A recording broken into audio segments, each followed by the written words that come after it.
வணக்கம். நான் ஆனந்த், இவங்க ஆனந்தி. நாங்கள் 2 பேரும் படிப்பாளர் கால்நடை மருத்துவர்கள். கும்பகோணத்தை அடுத்த தில்லையம்பூர் கிராமத்தில் நாங்கள் 2 பேரும் ஒரு 15 வருடங்களாக இயற்கை விவசாயம் செஞ்சுட்டு வரோம். எப்படி இந்த இயற்கை விவசாயத்துக்குள்ளார வந்தோம், நாங்கள் ஏன் இந்த இது செஞ்சிட்ருக்கோம் அப்படிங்கிறது ஒரு சின்ன சுருக்கமாக பின்கதை பார்த்தோன்னா, 2003 படித்ததுக்கப்புறம் நாங்கள் வந்து அமெரிக்காவில் மேல் படிப்புக்காக 2 பேர் போயிருந்தோம். அங்கே ஒரு 8-9 வருடங்கள் இருந்ததுக்கப்புறம் எங்களுக்கு 2 பெண் குழந்தைகள் அங்கே பிறந்தாங்க. அங்கே வேலை செஞ்சுட்டு இருந்தோம். அப்போ தான் என்னென்னா, அந்த நிழலின் அருமை வெயிலில் தெரியுங்கிறது மாதிரி நம்ம மண் மேலே ஒரு ஈர்ப்பு வந்தது எங்களுக்கு தொடர்ந்து. அது அதிகரிச்சுக்கிட்டே வந்துச்சு. அது மட்டும் இல்லாமல் எங்களோட குழந்தைகள் வந்து இங்கே இந்திய சூழ்நிலையில் நம்ம தாத்தா பாட்டி கூட வளரணும், அவங்களுடைய அந்த வேல்யூஸை கற்றுக்கணும் அப்படின்னு நினச்சோம். அதனால் திரும்பி இந்தியாவுக்கு வந்துட்டோம். நாங்கள் வந்ததுக்கப்புறம் தான் நிலம் வாங்கினோம். விவசாயம் செய்யணும் அப்படிங்கிறதுக்காகலாம் வரல. ஆனால் வந்ததுக்கப்புறம் என்ன பண்ணுறது, இங்கே என்ன பண்ணலாம், நம்ம என்ன வந்து ஒரு நமக்கு பிடித்த விஷயங்கள் என்ன செய்யலாம் அப்படின்னு பார்க்கும்போது விவசாயம் செய்யலாமான்னு ஒரு எண்ணம் வந்துச்சு. மொதல் வருஷம் எடுத்த உடனே நாங்கள் ஆர்கானிக் ஃபார்மிங் பண்ணணும்னு ஆரம்பித்து மொதல் வருஷம் வந்து பார்த்தோன்னா பூச்சிக்கு மருந்து அடிச்சிட்ருக்காங்க. அந்த மருந்து அடிக்கிற டப்பாவில் இருக்க பேர்லாம் வந்து எனக்கு அங்கே நான் எக்ஸ்பெரிமெண்ட் என்னுடைய ரிசர்ச்சில் இருந்த பேர். அதாவது அந்த ஒரு பூச்சிக்கொல்லி அடித்தோம்னா எப்படி வந்து எலிகளில் மலட்டுத்தன்மை ஏற்படுது அப்படிங்கிறத பற்றி நான் அங்கே படிச்சிருக்கேன். அது எப்படி வந்து இனப்பெருக்கத்தை கட்டுப்படுத்துது அப்படிங்கிறத பற்றி படிச்சிருக்கோம். அதே மருந்தை அங்கே அமெரிக்காவிலாம் பேன் செய்யப்பட்ட மருந்துகளை இங்கே நம்ம வயலில் தாராளமாக அடிக்கிறோம். அந்த நெல்லை தான் நம்ம விவச்சு சாப்பிட போகிறோம்னு நினைக்கும்போது ரொம்ப கஷ்டமாக இருந்தது. அந்த வருஷத்தோடு நாங்கள் என்ன பண்ணோன்னா, இந்த பூச்சிக்கொல்லிகள், பூஞ்சானம் கொல்லிகள், களை கொல்லிகள் அப்படின்ற இந்த கொல்லி அப்படிங்கக்கூடிய எல்லா மருந்துகளையும் நிறுத்திட்டோம் அடுத்த வருஷத்துலேருந்து. அப்புறம் கொஞ்சம் கொஞ்சமாக எங்கள் அப்பா வந்து ஒரு ஆசிரியர், ரிட்டையர்டு ஆசிரியர். அவங்க என்ன பண்ணாங்கன்னா, இந்த இயற்கை உரங்கள் தயாரிக்கிறத வெவ்வேறு இடங்கள்லேருந்து பசுமை விகடன், இன்னும் மற்ற யூடியூப் சேனல் அந்த மாதிரிலாம் நிறைய பார்த்து அவங்களாவே கற்று எக்ஸ்பெரிமெண்ட் பண்ணி இயற்கை உரங்களை இது பண்ணாங்க. ஒரு காலகட்டத்துக்கு மேலே அவங்களால முடியாதப்ப இவங்க ஆனந்தி வந்து ஃபுல்லாக எடுத்துக்கிட்டாங்க. அதை எடுத்து எப்படிங்கிறது இப்படி தான் ஆரம்பித்தோம் இயற்கை விவசாயத்துக்குள்ளார. இயற்கை உரம் தயாரிக்கிறதுல வந்து இப்போ நம்மாழ்வார் சொல்கிற மாதிரி எந்த இடுபொருட்கள் எல்லாமே நம்மளோட வயல்லேருந்து வெளியவும் போகக்கூடாது, உள்ளாரையும் வரக்கூடாது. எந்த இடுபொருட்கள் பார்த்திங்கன்னா நம்ம உள்ளுக்குள்ளாரையே தயாரிக்கணும். ஒன்றோட கழிவுகள் இன்னொன்று உரம், அந்த மாதிரி கான்செப்டில் தான் வந்து நாங்கள் பண்ணிகிட்ருக்கோம். மீனமிலம், பஞ்சகாவியம், அமிர்த கரைசல், ஊட்டமேற்றிய தொழு உரம் அப்படின்ற எல்லா கான்செப்டையும் ஒன்று ஒன்றா நான் ஒவ்வொரு வருஷமும் புதுசாக வந்து ட்ரை பண்ணிக்கிட்டே இருக்கோம். இதுவரை ஒரு 15 வருடமாக எந்த உரங்களும் நாங்கள் வெளியிலேருந்து வாங்குறதே இல்லை. இங்கேயே நாங்கள் தயாரித்து பயன்படுத்திக்கிறோம். நம்ம வெளியே போகணுன்னா ஒன்லி அரிசி மட்டும்தான் நம்ம தயாரித்து வெளியே போகணும். வயல்லேருந்து வெளியே போனோன்னா நம்ம நெல் மட்டும்தான் இருக்கணும். அந்த நெல் வந்து மதிப்பு கூட்டி அரிசியாக்கி விற்பனை பண்ணிகிட்ருக்கோம். அப்படி பண்ணுறதுனால மட்டும்தான் இயற்கை விவசாயத்தில் நாம் வந்து இவ்வளோ நாள் தாக்கு பிடிக்க முடியுது. நாங்கள் நெல்லும் போட்டோம்னா அந்தளவுக்கு லாபம் வராது. அது இல்லாமல் நாங்கள் வந்து இப்போ மரங்கள் அதிகமாக வயலில் கொண்டு வரணும்னு சொல்லிட்டு ஒவ்வொரு வருஷமும் எப்படியாவது ஒரு 200 மரம் எங்கேயாவது இடத்த கண்டுபிடிச்சி அந்த மரத்தை இதுவரையும் வச்சுட்டே இருக்கேன். நம்ம பண்ணையில் பார்த்திங்கன்னா, தொடங்கினப்ப ஒரு 10 ஏக்கர் அளவில் பண்ணையை தொடங்கினோம். இங்கேருந்து ஒரே ஒரு பொருள் மட்டும்தான் உற்பத்தி பண்ணோம். ஒரு வகை நெல் மட்டும்தான் உற்பத்தி பண்ணிகிட்டு இருந்தோம். ஆனால் இன்றைக்கி பார்த்திங்கன்னா பல இது நான் ஒன்று ஒன்றா சொல்கிறேனே, நெல்லிலே வந்து ஒரு 2-3 வெரைட்டி நெல் நம்ம போடுறோம். சாப்பாட்டு அரிசி, ஜீரக சம்பாங்கிற பிரியாணி அரிசி அது பண்ணுறோம். இந்த 2 அரிசி வகைகள் முக்கியமாக பண்ணுறோம். இது இல்லாமல் காய்கறிகளில் ஒரு 10 வெரைட்டியாவது குறைஞ்சபட்சம் காய்கறிகள் நம்ம போடுறோம். பழங்களில் ஒரு 10-15 வெரைட்டி வருது. அது இல்லாமல் மூலிகைகள், பூச்செடிகள், இது எல்லாமே நிறையா வந்து நம்ம பண்ணையில் விளையுது. இதெல்லாம் விற்கிறோன்னு இல்லை, ஆனால் இது எல்லாமே உற்பத்தி பண்ணுறோம். நம்மளுடைய உபயோகத்துக்கு இது எல்லாமே வருது. இது எப்படி இந்த ஒரு இதுலேருந்து ஏன் இதுக்கு மாறணும் அப்படின்னு பார்த்தீங்கன்னா, ஒரு 10 ஏக்கரில் இவ்வளோ ஒரு 200 மூட்டை 250 மூட்டை நெல் வருதுன்னு வைங்களேன். அது எல்லாத்தையும் வந்து நம்ம உபயோகிக்க முடியாது, நம்மளே உபயோகிக்க முடியாது. தனி ஒரு ஆளாக வந்து ஒரு வியாபாரியாக இல்லாமல் விற்கிறதும் ரொம்ப கஷ்டமான விஷயம். அப்போ என்ன பண்ணணும், நம்ம ஒரு வியாபாரிகிட்ட மொத்தமாக கொடுக்கணும், அல்லது ஒரு டிஎன்சி மாதிரி குடோனில் கொண்டு போய் மொத்தமாக போடணும். அப்படி போடும்போது அதில் கிடைக்கிற வருமானம் வந்து ரொம்ப கம்மியாக இருக்குது. நம்ம நிறையா பார்க்குறோம், 0 பட்ஜெட்டு நேச்சுரல் ஃபார்மிங்லாம் பார்க்குறோம். ஆனால் இந்த ஒரு லெவலில் ஒரு குறிப்பிட்ட அளவில் நம்ம விவசாயம் பண்ணும்பொழுது இதில் ஆட்களின் தேவை ரொம்ப அதிகமாக இருக்குது, முன்னேற்பாடுகள் அதிகமாக இருக்குது. அப்போ அதற்கான செலவுகளும் வந்து இன்றைக்கி உங்களுக்கே தெரியும், ஆட்கள் தட்டுப்பாடுங்கிறது எல்லா இடத்துலையுமே ஒரு பிரச்சனையாக தான் இருக்குது. அப்போ அதை சரி கொண்டு அதெல்லாம் நம்ம மேற்கொண்டு எப்படி செய்கிறதுன்னு பார்த்தோன்னா, செலவுகள் இருக்க தான் செய்யுது. ப்ரொடக்ஷன் காஸ்ட் வந்து நம்ம நார்மலாக ஒரு கடையில் போய் யூரியா வாங்கிட்டு வந்து போடுறதோ அல்லது ஒரு பூச்சி மருந்து வாங்கிட்டு வந்து அடிக்கிறதோ விட நம்ம நிறைய முன்னேற்பாடுகள் பண்ண வேண்டியிருக்கு. அதனால் செலவுகள் கொஞ்சம் கூட தான் வருது. ஸோ அப்படி பார்க்கும்போது இதை டைவர்சிஃபை பண்ணணும், ஒரே ப்ராடக்ட்டில் நம்ம எல்லாத்தையும் பண்ணக்கூடாதுன்னு சொல்லிட்டு தான் நெல் வெரைட்டிகளே முதல்ல 3-4 போட்டு பார்த்தோம். அது ஓரளவு லாபகரமாக இருந்தாலும் ஒரு வெரைட்டி நெல், உதாரணத்துக்கு இந்த கருப்பு கவுனி வந்து இன்றைக்கி ரொம்ப எல்லாருக்கும் தெரிஞ்ச ஒரு ரகமாக இருக்குது. நாங்கள் அதை போட்டப்போ வந்து ஒரு ஒரு ஒரு 3 ஏக்கரில் போட்ட நெல்லை அரிசியாக்கி 3 வருஷம் வச்சுருந்தோம் விற்கிறதுக்கு. ஏன்னா அவ்வளோ கொஞ்சமாக தான் எங்களுக்கு ஓடிச்சு, எங்களுக்கு கட்டுப்படியாகிற விலையில் ஓடவே இல்லை. அப்போ அதனால் நாங்கள் என்ன பண்ணோம், இன்றைக்கி எங்களுடைய கஸ்டமர்ஸ்னு வாட்ஸ்அப்பில் ஒரு குரூப் இருக்காங்க, ஒரு 150 பேர் 200 பேர் எங்கள்கிட்ட தொடர்ந்து வாங்குறவங்க. அவங்களுக்கு என்ன தேவை, அவங்க என்ன வாங்குறாங்கங்கிறத பார்த்து இந்த 2 ரகங்கள் அரிசி ரகங்கள், மதுரை பொன்னின்னு ஒரு ரகமும் ஜீரக சம்பான்ற ஒரு ரகமும் நெல் தொடர்ந்து பயிர் பண்ணுறோம். அப்புறம் கோடை காலத்தில் வந்து உளுந்து, எள்ளு இதெல்லாம் பயிர் பண்ணி எங்களுடைய தேவை, இது நம்மளுடைய பண்ணையோட முழு நோக்கமே பார்த்திங்கன்னா எங்களுடைய குடும்ப தேவையை எப்படி முழுமையாக இதுலேருந்து எடுக்கலாம் அப்படிங்கிறது. அதுக்கு மேலே வரக்கூடிய பொருட்களை நம்மளுடைய நண்பர்கள் சுற்றத்துக்கிட்ட பகிர்ந்துக்கிறது அப்படிங்கிற நோக்கத்தை தான் இது நம்ம ரன் பண்ணிகிட்ருக்கோம். அது மாதிரி உளுந்து வந்துடுது, கருப்பு உளுந்தாவே நாங்கள் விற்கிறோம், கொஞ்சம் பேர் வாங்குகிறாங்க. அதை எள்ளு வந்து நம்ம எண்ணெயை ஆட்டி நல்லெண்ணெயை ஆட்டி கொடுக்குறோம் மரசேக்கில், அதுவும் வந்து நல்ல வரவேற்பு இருக்குது. இது மாதிரி வந்து கோடைக்கால பயிர்கள் பண்ண ஆரம்பித்தோம்.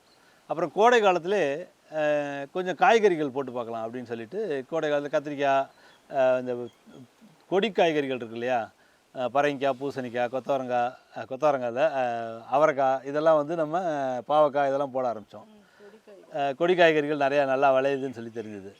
கீரைகள் அதாவது ரொம்ப பாத்தி கட்டி ப்ராப்பராக போடாமல் கொஞ்சம் விதையை தெளித்து விட்டோன்னா அது முளைக்கும், அதை நம்ம எது முளைக்குதோ அதை நம்ம பிடுங்கிக்கிறோங்கிற மாதிரியான ஒரு அப்ரோச்சில் நம்ம ஆரம்பித்தோம். அப்புறம் தான் ஒரு 3-4 வருஷம் கழித்து என்ன தோணுச்சுன்னா, இந்த மரங்கள், நம்ம பழங்கள் வந்து நம்மள்கிட்ட ரொம்ப இல்லவே இல்லை அப்படின்னு தோணுச்சு. அதில் ஃபஸ்ட்டு எல்லோரும் வைக்கிற மாதிரி தென்னை மரம் வச்சோம், வாழை மரம் வச்சோம். அது ரொம்ப நல்லாவே வளர்ந்து இன்றைக்கி தேங்காய் எண்ணெய் அந்த விஷயங்கள் எங்களுக்கு நல்லா கிடச்சிருது, இளநீர் இதெல்லாம் கிடைக்குது. வாழையிலையும் வந்து ஓரளவு நம்ம வீட்டுக்கு தேவையான பழங்கள், காய்கள் எல்லாமே வந்துடுது.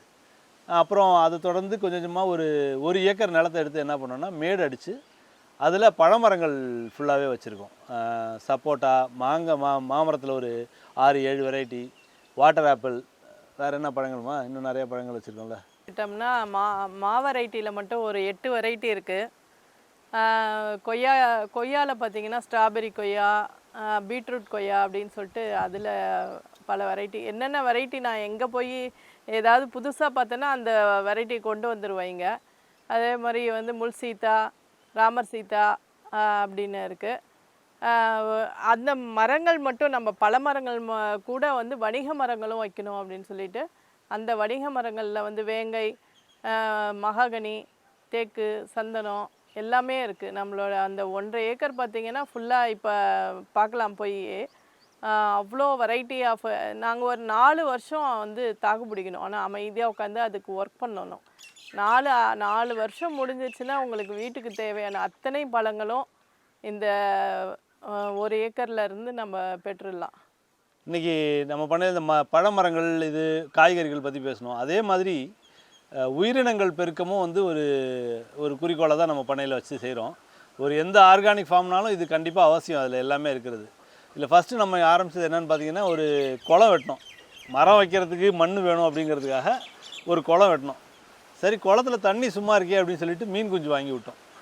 அதில் பார்த்திங்கன்னா நம்ம ஒன்றும் பெரிய லெவலில் ஒரு சாப்பாடு வாங்கி கமர்ஷியலாக எதுவுமே போடவே இல்லை. நம்ம வயலில் பாக்கி இருந்த குருணை அல்லது வந்து இந்த உமி, தவிடு, நம்ம நெல் அரைச்சதில் கிடைக்கிற உபரி, அதே மாதிரி இங்கே வாழை மரம் வெட்டணும்னா அந்த அடித்தண்டுலேருந்து எல்லா வேஸ்ட்டையும் கொண்டு போய் தான் அந்த குளத்தில் போட்டுட்ருந்தோம்.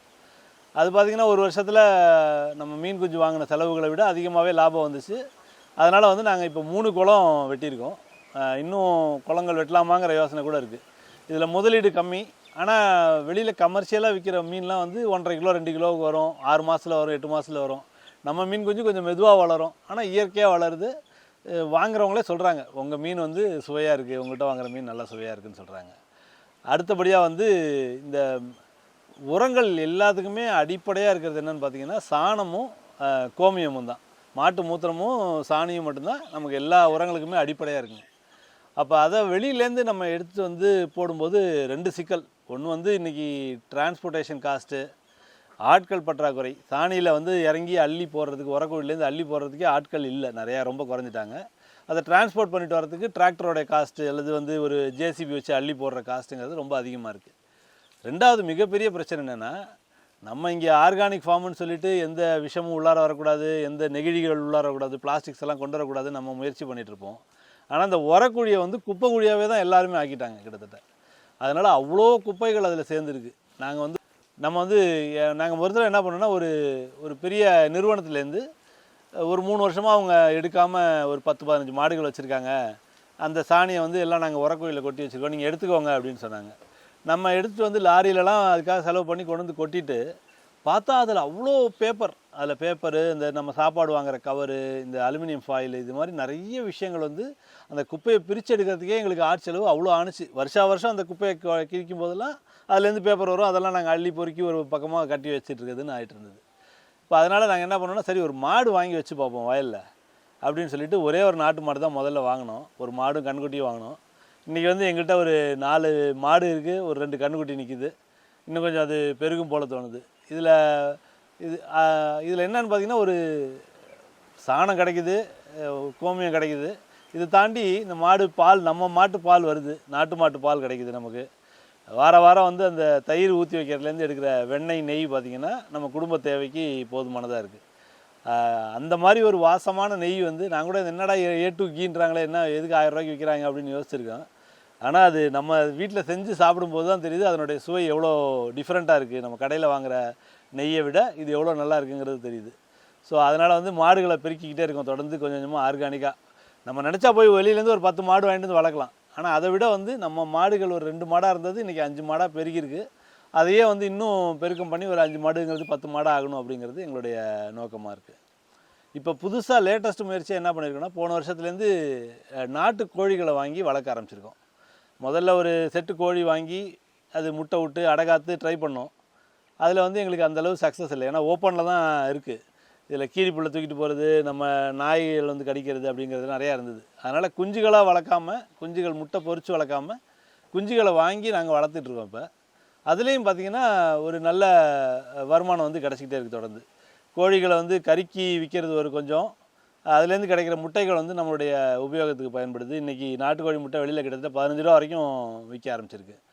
ஸோ அதனால் அந்த கோழிகள் வளர்க்குற முயற்சியை நாங்கள் தொடர்ந்து இப்போ அதிகமாக்கலாம், நம்பர் அதிகமாக்கலாம் அப்படின்னு சொல்லி பிளான் பண்ணிகிட்ருக்கோம். இன்றைக்கி வந்து இந்த இயற்கை விவசாயம், ஆர்கானிக் ஃபார்மிங்கிறது நிறைய பேருக்கு அதை பற்றின அறிமுகம் கிடச்சிருக்கு. அப்போ அதில் நிறைய பேருக்கு ஒரு ஆர்வமும் வந்திருக்கு, நம்ம விவசாயம் பண்ணலாமா, இயற்கை விவசாயம் பண்ணலாமா அப்படின்னு சொல்லிட்டு.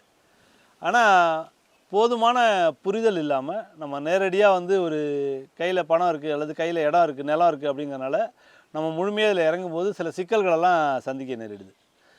அதெல்லாம் கொஞ்சம் புரிஞ்சுக்கிட்டு அதுக்கப்புறம் இறங்கணுன்னா நல்லாயிருக்கும் அப்படிங்கிறது எங்களுடைய அனுபவம். உதாரணத்துக்கு முதல்ல வந்து பார்த்திங்கன்னா, உங்களுடைய நண்பர்கள், உங்களுடைய சொந்தங்கள், இவங்க தான் வந்து உங்களுக்கு முதல் முட்டுக்கட்டையாக இருப்பாங்க. என்னென்னா வந்து நீங்கள் இயற்கை விவசாயம் பண்ணுறேன், உரம் போடாமல் பண்ணுறேன்னு சொன்னால் உடனே என்ன சொல்லுவாங்கன்னா, உனக்கு என்ன பைத்தியம் பிடிச்சிருக்கா, எப்படி உரம் போடாமல் எப்படி விளையும் அப்படின்னு சொல்லுவாங்க. அதுக்கேற்றாப்புல வருஷம் நீங்கள் பண்ணும்போது கம்மியாக தான் வரும் விளைச்சல். வந்தவுடனே வந்து நம்மளை டிஸ்கரேஜ் பண்ணுறதுக்கு நிறைய பேர் இருப்பாங்க. அப்போ அதை தாண்டி வரத்துக்கு என்ன, எதுக்காக இதில் செய்கிறோம், என்ன எதிர்பார்ப்புகள் அப்படிங்கிறத நம்ம முதல்ல வரையறுத்துக்கணும். இல்லைனா வந்து ஏமாற்றமாகிடும். 2 வருஷத்துலேயே வந்து விட்டுட்டு போனவங்க நிறைய பேர் எங்களுக்கு தெரிஞ்சவங்களே இருக்காங்க. அதுக்கு அடுத்தது வந்து நான் முதல்ல சொன்ன மாதிரி ஒரு பயிரை மட்டும் நம்பி நம்ம ஒருத்தட்ட விற்கிறோம் அப்படின்னு சொன்னோன்னா, அப்போ வந்து நம்மளுடைய கண்ட்ரோல், நம்ம வந்து நிர்ணயிக்கிறது ரொம்ப குறைஞ்சி போயிடுது. அவங்க சொல்கிற வேலைக்கு தான் நம்ம கொடுத்தாகணும். அன்றைக்கி மார்க்கெட்டில் என்ன ரேட்டோ அந்த ரேட்டுக்கு நம்ம கொடுத்தாகணுங்கிற மாதிரியான ஒரு கண்டிஷன் வந்து, அதை மாற்றுறதுக்கு தான் வந்து இந்த பல பயிர்களை பயிரிடுறது, நம்மளுடைய தேவைகளுக்காக பயிரிடுறது அப்படிங்கிற ஒரு நோக்கிலேருந்து ஆரம்பித்தோன்னா இது கொஞ்சம் சக்ஸஸ்ஃபுல்லாக பின்னாடி வரதுக்கான வாய்ப்புகள் அதிகமாக இருக்குது. இப்போ இந்த பழமரங்கள் பற்றி சொன்னாங்க. அதில் வந்து நாங்கள் கற்றுக்கிட்டது என்னென்னா, ஓவராலாக வந்து ஒரு குழந்தைய எடுத்து வளர்க்குற மாதிரி நினச்சிக்கோங்களேன் இந்த ஆர்கானிக் ஃபார்மிங் பண்ணுறது. நம்ம ஒரு குழந்தை பிறந்ததுன்னா உடனே அன்றைக்கே வந்து நமக்கு வேலை செஞ்சு எனக்கு சம்பாரித்து கொண்டு வா, உனக்கு ஏன் நான் இவ்வளோ செலவு பண்ணுறேன்னு நம்ம கேட்க மாட்டோம்ல. அதே மாதிரி தான் இந்த விவசாயம் பண்ணுறதும் ஆர்கானிக் ஃபார்மிங் பண்ணுறதும். நம்ம அந்த நிலத்தை வளப்படுத்தி அதில் வந்து இந்த பல்லுயிர் பெருக்கம், பல வகை பயிர்கள் உற்பத்தி, இது எல்லாத்தையும் நம்ம நிறுவுறதுக்கு முதல்ல கொஞ்சம் லீட் டைம் இருக்கும். பல வருடங்கள் ஆகிறது. அது ஆனதுக்கு அப்புறம் பார்த்திங்கன்னா அதுலேருந்து தொடர்ச்சியான பலன் வந்து நமக்கு கிடச்சிக்கிட்டே இருக்குது. இதை நம்ம புரிஞ்சுக்கிட்டு நம்ம இறங்கணுன்னா கொஞ்சம் வசதியாக இருக்கும். எல்லாத்தையும் தாண்டி இதை சந்தைப்படுத்துவதற்கு, ஆர்கானிக் பொருட்களை சந்தைப்படுத்துவதற்கான வாய்ப்புகள் வந்து இன்னும் ரொம்ப குறைச்சலாக இருக்குது. அவங்கவுங்களுடைய திறமைக்கு ஏற்றார் போல தான் செய்ய வேண்டியது. இப்போ இன்றைக்கி நாங்கள் வந்து இந்த இன்ஸ்டாகிராம் மூலமாகவோ, ஃபேஸ்புக் மூலமாகவும், வாட்ஸ்அப் மூலமாகவும் எங்களுக்கு வந்து ஒரு ஒரு நண்பர்கள் குழு சேர்ந்துருக்கு. அவங்கள்ட்ட நாங்கள் வித்துடுறோம். இப்போ அது முடியாத கிராமத்தில் இருக்க ஒரு விவசாயி இதை பண்ணார்னா, அவர் திரும்ப கொண்டு போய் ஏதோ ஒரு கடையிலையோ அல்லது வந்து ஏதாவது ஒரு வியாபாரிகிட்டே தான் மொத்தமாக விற்க வேண்டியிருக்கும். அப்போ அவருடைய லாபம் வந்து ரொம்ப குறைஞ்சி போயிடும். இதை தவிர்க்கிறதுக்கு நாங்கள் வந்து ஒரு தமிழக அரசு அல்லது நம்ம கோயம்புத்தூரில் வேளாண் பல்கலைக்கழகம் இவங்கள்ட்ட என்ன ஒரு கோரிக்கை வைக்கிறோன்னா, ஆர்கானிக் ப்ராடக்ட்ஸை சர்டிஃபை பண்ணுறோம் இப்போதைக்கு. ஆனால் அதை மார்க்கெட்டிங் பண்ணுறதுக்கான ஒரு தளத்தை ஏற்படுத்தி கொடுத்தாங்கன்னா நல்லாயிருக்கும். ஏன்னா இன்றைக்கி நாங்கள் என்ன பார்க்குறோன்னா, ஒரு உதாரணத்துக்கு எடுத்துக்கோங்களேன், மாப்பிள்ளை சம்பாங்கிறது இன்றைக்கி எல்லாருக்கும் தெரிஞ்ச ஒரு அரிசி ரகம். பல பேர் நாங்கள் எங்கிட்ட அரிசி வாங்குறவங்கள்ட்ட என்ன நினைக்கிறாங்கன்னா, மாப்பிள்ளை சம்பானாலே அது வந்து ஆர்கானிக் தான் அப்படிங்கிற ஒரு எண்ணத்தில் இருக்காங்க. அப்படி கிடையாது. ஏன்னா நாங்கள் நேரடியாக பார்க்குறோம். சில விவசாயிகள் சில பேர் என்ன பண்ணுறாங்கன்னா, மாப்பிள்ளை சம்பாவையே வந்து ஒரு மாடர்ன் ரகம் மாதிரி அதுக்கான உரங்கள், அதுக்கான பூச்சிக்கொல்லிகள்லாம் அடித்து விளைவிச்சு அதை வந்து மாப்பிள்ளை சம்பான்னு விற்கிறாங்க. நம்ம வாங்குறவங்க என்ன நினச்சி வாங்குறோன்னா, அதுவும் ஆர்கானிக் தான் அப்படின்னு நினச்சி வாங்குறோம். ஸோ ஆர்கானிக்குங்கிறது வேறு, நம்ம மரபுசார் ரகங்கள் அப்படிங்கிறது வேறு. இந்த ஆர்கானிக்கை தனியாக கண்டுபிடிச்சி அதை சந்தைப்படுத்துவதற்கான ஏற்பாடுகளை வந்து நம்ம பண்ணலாம். இன்றைக்கி இன்னொன்று என்னென்னா, ஒரு அரிசி நம்ம விளைவிக்கிறோன்னு வச்சுக்கோங்களேன். ஆர்கானிக்காக நம்ம ஒரு விவசாயி ஒரு 2 ஏக்கரில் போட்டு முயற்சி எடுத்து செய்கிறாரு. அவர் அதை விற்கணும்னு நினைக்கிறாரு. அப்போ வந்து தமிழ்நாடு கொள்முதல் நிலையங்களில் போய் கொடுத்தோன்னா, எல்லா நெல்லும் ஒரே ரேட்டில் தான் வாங்குறாங்க. அது மோட்டார் ரேட்னா அதுக்கு ஒரு ரேட்டு, சன்னனா அதுக்கு ஒரு ரேட், அவ்வளோதான். இது நீங்கள் ஆர்கானிக்காக பண்ணிங்களா, இல்லை இது வந்து சாதாரணமான முறையில் கெமிக்கல் போட்டு பண்ணிங்களா அப்படின்னு கேட்குறதே கிடையாது. அதையும் வந்து தமிழக அரசு கவனத்தில் கொண்டு ஆர்கானிக் நெல்லை தனியாக வாங்கி அதை ஒரு மார்க்கெட்டிங் பண்ணுனா, நிறைய விவசாயிகள் வந்து ஆர்கானிக் இதுக்கு மாறுறதுக்கு, அங்கக விவசாயத்துக்கு மாறுறதுக்கு ஒரு ஊக்குவிச்ச மாதிரி இருக்கும். இன்றைக்கி வந்து இந்த சந்தைப்படுத்துதல் பெரிய சேலஞ்சு. இதை வந்து தமிழக அரசு கொஞ்சம் சப்போர்ட் பண்ணால் ரொம்ப நல்லாயிருக்கும். நான் சொன்ன மாதிரி நிறைய பேருக்கு இந்த ஆர்கானிக் இது ஒரு விவசாயம் ஆரம்பிக்கலாம் அப்படிங்கிற ஒரு ஆர்வம் இப்போ நிறைய பார்க்குறோம். ஆனால் அதில் என்ன நினைக்கிறாங்கன்னா, ஒரு வேலையை விட்டுட்டு வந்து முழு நேரமாக நம்ம இதை செய்யணும், வேறு எந்த வேலையும் செய்யாமல் இதையே வந்து செய்யணும் அப்படிங்கிற மாதிரிலாம் ஒரு எண்ணம் இருக்குது. அதை விட்டுட்டு நம்ம கொஞ்சம் மாற்றி என்ன பண்ணலான்னா, ஃபார் எக்ஸாம்பிள் வந்து இப்போ உங்களுக்கு இப்போ நிறைய பேருக்கு வயலில் ஊரில் ஒரு நிலம், ஒரு ஏக்கர் நிலமோ ஒரு 2 ஏக்கர் நிலமோ வந்து இருக்கும், சும்மாவே கிடக்கும், எங்கேயாவது குத்தகைக்கு விட்டுருப்பாங்க. அந்த மாதிரியான இடங்களை எடுத்து முதல்ல வந்து இந்த மரங்கள் இருக்கு இல்லையா, இந்த டிம்பர் மரங்கள் சொன்னாங்க அவங்க, தேக்கு இந்த மாதிரியான மரங்கள்லாம் வந்து பெரிய பராமரிப்பு தேவையில்லை. ஸோ அந்த மாதிரியான மரங்களை முதல்ல நடவு செஞ்சு ஒரு 2 வருஷத்துக்கு நம்ம ஊரில் இருக்கவங்க, தெரிஞ்சவங்க, சொந்தக்காரவங்க அல்லது யாராவது ஒரு ஆளை போட்டு கூட முதல்ல பார்த்துக்க சொல்லலாம். நம்ம வந்து ஒரு மாதத்துக்கு ஒரு தடவை போய் பார்த்துட்டு வர்றது, இல்லை 2 வாரத்துக்கு ஒன்று இயன்ற அளவு போய் பார்த்துட்டு வந்து மேற்பார்வை மட்டும் பண்ணிவிட்டு பராமரிப்பை வந்து ஒரு ஆட்களை வச்சு நம்ம செஞ்சோன்னா ஒரு வருஷத்தில் பார்த்திங்கன்னா அந்த இடம் வந்து மாறி போய்டும், வேறு மாதிரி இருக்கும் உங்களுக்கு. அப்போ உங்களுக்கு இன்னும் ஐடியாஸ் வரும் வேறு என்ன பண்ணலாம் அப்படிங்கிறது. அதில் வந்து நீங்கள் பழமரங்கள் அடுத்தது வைக்க ஆரம்பிக்கலாம், ஒரு காம்பவுண்ட் போட்டு வைக்கலாம், சேஃப்கார்ட் பண்ணலாம். அதில் அடுத்தடுத்தது மரங்கள் வர வர நீங்கள் செடிகள் இது பண்ணலாம். அதுக்கப்புறம் எக்ஸ்பேண்ட் பண்ணி விவசாயத்துக்கு வரலாம். ஏன்னா விவசாயங்கிறது இப்போ இந்த நெல் விவசாயங்கிறது வந்து ஒரு லேபர் இன்டென்சிவான ஒரு ப்ராக்டிஸ். ஒரு 120 நாள் பயிர்னால் அதில் ஒரு 25-30 நாள் வந்து நம்மளுடைய நேரடி மேற்பார்வை வந்து அவசியமாக தேவைப்படுது. மற்ற நாட்கள்லையும் நம்ம பார்த்து என்ன தேவைங்கிறத கணக்கு பண்ண வேண்டிய அவசியம் இருக்குது.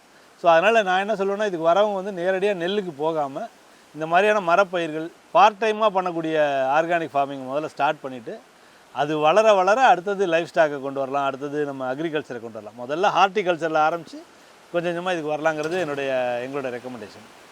அதே மாதிரி இன்றைக்கி நகர்ப்புறங்களில் வாழ்கிறவங்க என்ன பண்ணுறாங்கன்னா, ஒரு 2வது வீடு வாங்குகிறோம், ஒரு பிளாட் வாங்கி போடுறோம், அது சும்மாவே கிடக்கும், அது பிளாட் எங்கே இருக்குன்னே தெரியாது, ஆனால் வாங்கி வச்சுருப்போம்.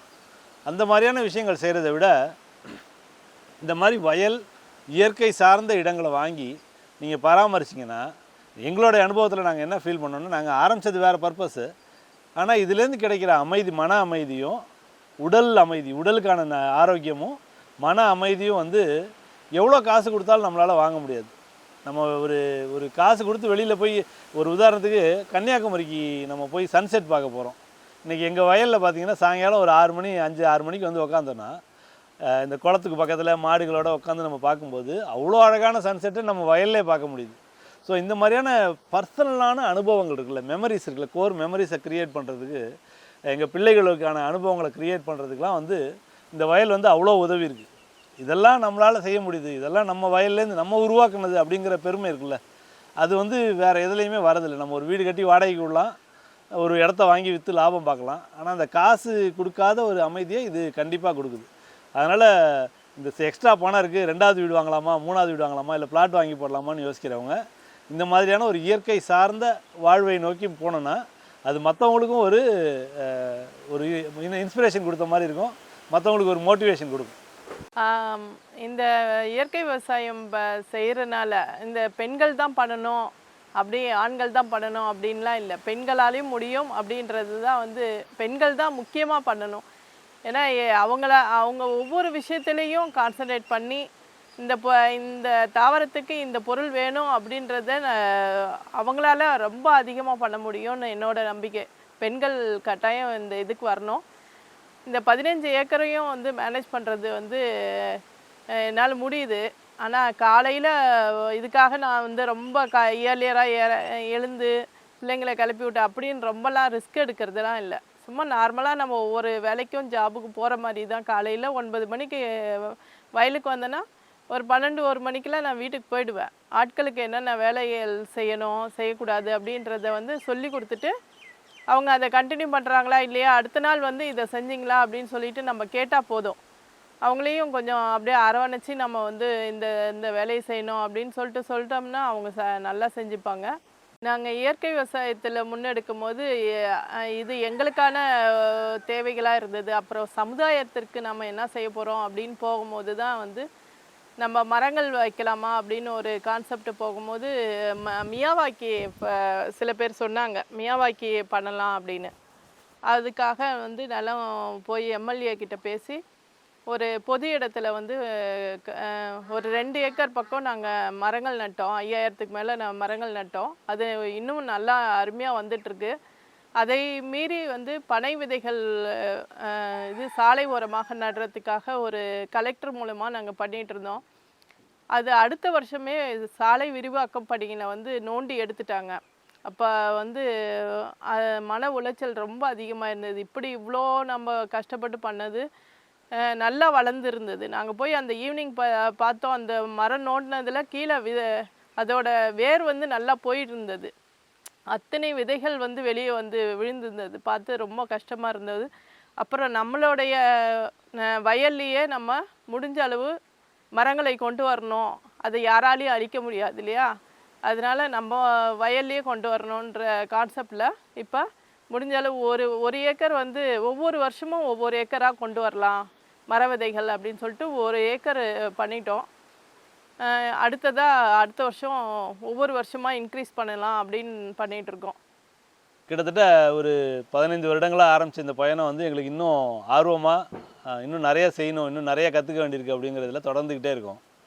இதில் லாப நோக்கத்தை தாண்டி பல நன்மைகளை வந்து நாங்களும் எங்கள் குடும்பமும் அடைஞ்சிருக்கோம். ஒன்று வந்து இந்த நம்ம விற்கிற பொருட்கள் நேரடியாக விற்பனை பண்ணும்போது நம்மளோட ஒத்த கருத்துடைய ஒரு 150-200 குடும்பங்களோட வந்து எங்களுக்கு ஒரு சொந்தம் ஏற்பட்டிருக்கு, ஒரு தொடர்பு ஏற்பட்டிருக்கு. அது வந்து எங்களுக்கு ரொம்ப ஒரு பெருமையாக இருக்குது, மகிழ்ச்சியாக இருக்குது. அதே மாதிரி எங்களுடைய குடும்பத்தில் எங்களுடைய குழந்தைகளோட வளர்ச்சியில் இந்த பண்ணையோட இருக்கிற எக்ஸ்பீரியன்ஸ் இருக்குல்ல, ஒரு உயிரினங்களை வளர்க்குறது, உயிரினங்கள் மேலே அன்பு காட்டுறது, இதெல்லாம் வந்து நம்ம எவ்வளோ சொல்லி கொடுத்தாலும் வராத ஒரு விஷயங்கள் இயற்கையாகவே அவங்க கற்றுக்கிறாங்க. அதே மாதிரி இங்கே வேலை செய்கிறவங்களோட நம்ம பழகும்போது எப்படி சக மனிதர்களை எப்படி மரியாதையோடு நடத்துறது அப்படிங்கிறதையும் நாங்கள் சொல்லிக் கொடுக்காமல் எங்கள் பிள்ளைங்க வந்து கற்றுக்கிறாங்க. இந்த மாதிரியான விஷயங்கள். அதை தாண்டி நான் இன்னொரு பணியில் இருக்கேன். அதில் இருக்கிற ஸ்ட்ரெஸ்ஸு இது எல்லாத்தையும் போக்குறதுக்கான ஒரு அருமையான இடமா எங்களோட பண்ணையில் வந்து நான் இந்த மாடு இந்த வயல்லாம் பார்க்கும்போது நம்மளே அதோட கலந்துடுறோம். நம்மளை ஒரு நிர்வாணம், ஸ்டேட் ஆஃப் நிர்வாணம் போகலாம், அது மாதிரி நம்ம வந்து மகிழ்ச்சி அடைகிறோம். பல வீட்டுக்கான உடல் ரீதியாக நல்ல உணவை சாப்பிட்றோம், மன ரீதியாக அமைதியான ஒரு சூழ்நிலை உணர்கிறோம். அதனால் வந்து எங்களுக்கு இந்த 15 வருடங்களில் லாபங்கிறதையும் தாண்டி இன்னும் வந்து ஆர்வமாக நிறையா செய்யணும், நிறையா கற்றுக்கணுங்கிற இதில் பயணத்தை தொடர்றோம். இதே மாதிரி இயற்கை விவசாயம் பண்ணணும்னு ஆர்வம் இருக்கிற நண்பர்கள் நீங்கள் வந்து போதுமான தயாரிப்போட சரியான எதிர்பார்ப்புகளோடு ஆரம்பித்தா இது உங்களுக்கும் இதே மாதிரியான ஒரு மன அமைதியையும் உடல் ஆரோக்கியத்தையும் தருங்கிறதுல சந்தேகமே இல்லை. உங்களுக்கு எந்த விதமான சந்தேகங்கள் இருந்தால் அல்லது உங்களுக்கு வந்து பார்க்கணுன்னு தோணுச்சுன்னா எங்களுடைய பண்ணைக்கு வாங்க, எங்களை தொடர்பு கொள்ளுங்கள். நாங்கள் எப்பயுமே உதவுறதுக்கு தயாராக இருக்கோம். நன்றி.